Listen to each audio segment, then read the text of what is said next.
బస్తీవీధి, ఇన్షీట్లతో కట్టిన చిన్న ఇల్లు, బురదతో నిండిన రహదారులు, ఆడుకుంటున్న చిన్నపిల్లలు, మధ్యలో చినిగిన బట్టలు వేసుకున్న కళ్లలో వెలుగు, సంకల్పం నిండిన చిన్న బాలుడు, అవినీతి, లోభం నిండిన నగరంలో పేద బస్తీలో ఓ చిన్నవాడు జీవించేవాడు.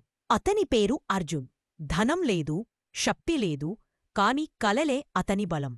నేతలు, వ్యాపారవేత్తలు దోపిడీతో నగరాన్ని పాలించేవారు.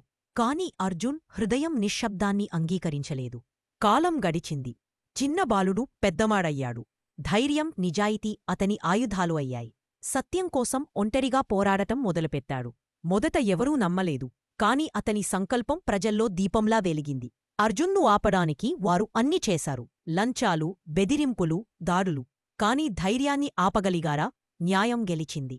బస్తీబాలుడు ఆశ, ధైర్యం, సత్యానికి ప్రతీకగా మారాడు.